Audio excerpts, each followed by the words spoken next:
I have right now for Donald Trump versus Joe Biden. Donald Trump starts off with 235 electoral votes that I have either solidly, likely, or leaning for him. Joe Biden, I have 226. And before I get into the states I think are really going to decide this election, I just want to set a few things straight.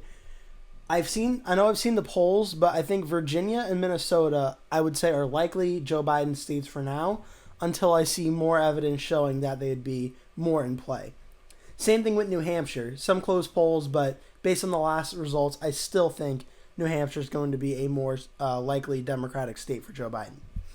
On the Republican side, I feel very comfortable putting Iowa in the safe Republican side. I think President Trump will win it by more than 10 points. I also think Ohio and Florida, I'm putting it in the likely column for now just to play it safe, but due to recent polling, but I expect that to be over double digits for Trump as well. In North Carolina, I'm starting off as lean for President Trump because I do think that it'll be close, but I think Trump will still win it without much of a doubt. So, these are the 6 states that are in the beige color that I think will really decide the election and are the ones to watch for the most. The first one I want to point out is the state of Georgia with its 16 electoral votes. Georgia is a state that voted for President Trump in 2016 and then voted for President Joe Biden in 2020. It has 16 electoral votes and is very, very important for both candidates' pathways to 270 electoral votes, which is what the president needs to be elected president of the United States. I will say it's more so important for President Trump. It's hard for me to imagine President Trump winning the election without winning Georgia, due to Biden narrowly won it last time. And I think if Trump were to do better this time around, he should win Georgia. So for now, I would put Georgia in the lean to tilt column. I'm actually going to put in the lean column because I do think Trump is performing better in Georgia this time around, but I cannot stress the importance of Georgia enough in terms of just how important it is for Trump to try and win that state. The next state I'm going to go to is the state of Michigan. This is a state where President Trump won it in 2016, lost it to Biden in 2020. And Michigan, I could very well see President Trump, if he does win, winning all 3 of the Rust Belt states. However, the state of Michigan does give me a little bit of pause because there is a lot more Democratic support in Michigan compared to some of these other states that are still out there. And when President Trump won it in 2016, he only got 47.3% of the vote. And I can't see him doing drastically better in Michigan. I can see him getting up to maybe 48. But I still don't think he's going to be able to get 49, 50%. So I think Biden will narrowly win Michigan, all things considered, all said and done on Election Day.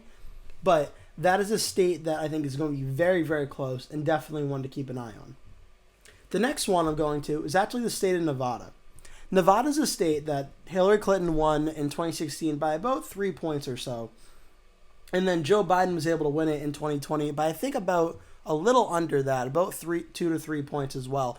And it is a state that has been trending slowly more to the Republican side. The Republican Senate candidate, Adam Laxalt, barely lost last time. The Republican governor, Joe Lombardo, got elected actually, so the governorship flipped. And President Trump rolled out his recent policy announcement about, I believe it's not having to tax tips, I believe it is, for restaurant workers. I think he did that very deliberately because that will help him in a state like Nevada. I think Trump actually does flip Nevada.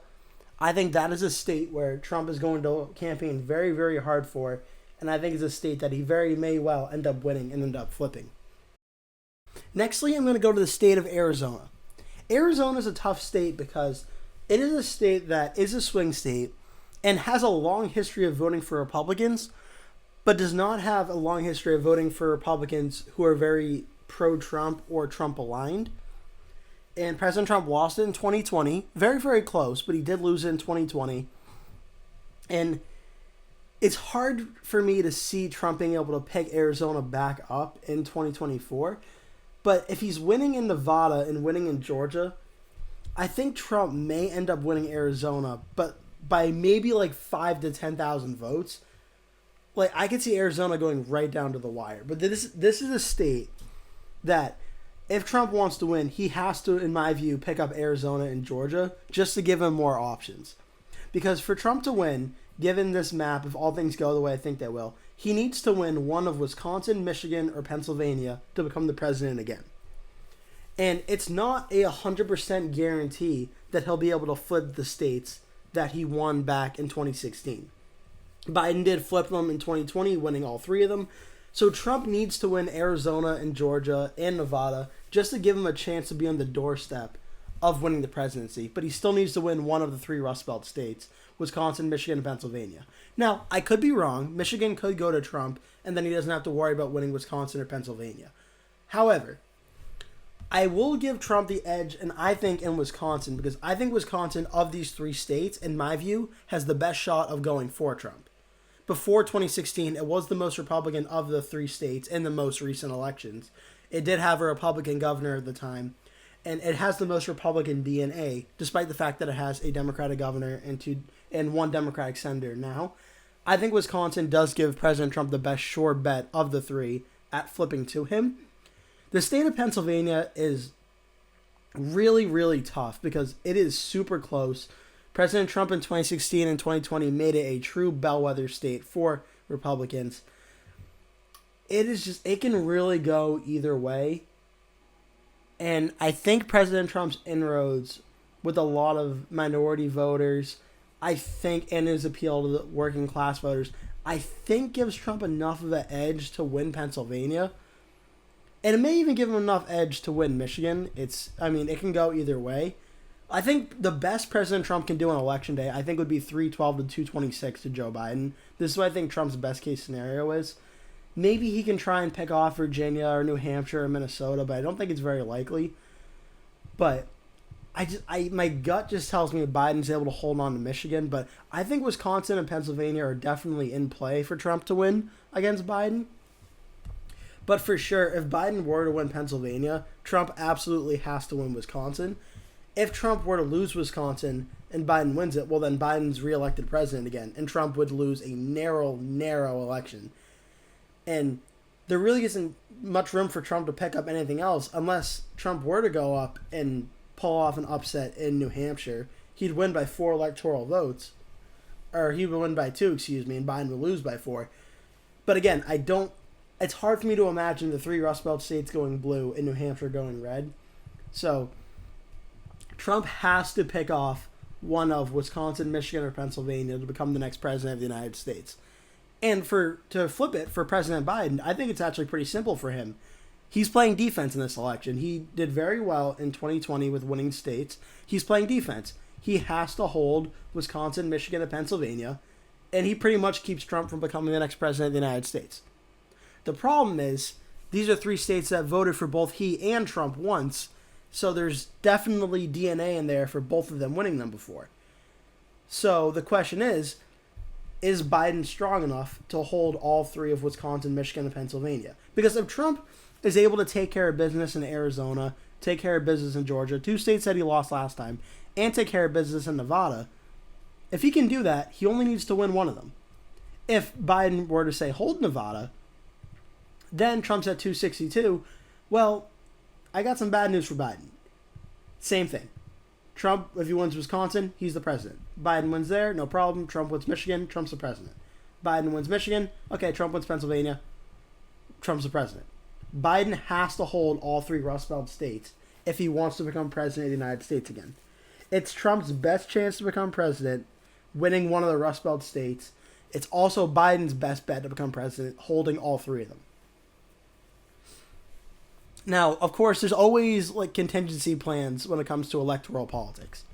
Let's say, hypothetically, Biden wins all 3 of these states. Very, very close, but Biden wins them all. Trump wins Nevada. He just comes up short. Where can Trump look? I just pointed out New Hampshire. I don't think it's a coincidence Trump is trying to see if Virginia's in play. I'm not sure how much in play Virginia is. It's been trading to the Democrats a lot over the last 15, 20 years. But maybe Trump is looking for a backup plan in Virginia if one of the Rust Belt states or all 3 of them don't go his way. If that doesn't happen, Republicans for 20 years have been trying to make Minnesota go red. They've been trying time and time again. 2016 is actually one of the closest it got. I believe Bush in 2004 came very close as well. if Michigan, Wisconsin, and Pennsylvania are not going for Trump, I cannot imagine Minnesota going for Trump. It's more Democratic than all three of those states. But it's very simple to me. Nevada, Arizona, Georgia, Pennsylvania, Michigan, and Wisconsin will decide who is the next president of the United States. Whether Joe Biden gets reelected president or Donald Trump gets elected the 47th president and gets 4 more years in the White House. The question is, who will win these states? Because who wins these states will decide the election and will be the next president of the United States. That's going to do it for me today for this video. Thank you so much for watching. Please click like if you enjoyed it, and remember to subscribe to my channel if you want to see more videos like this. Thank you so much for watching. I hope to see you in a future video.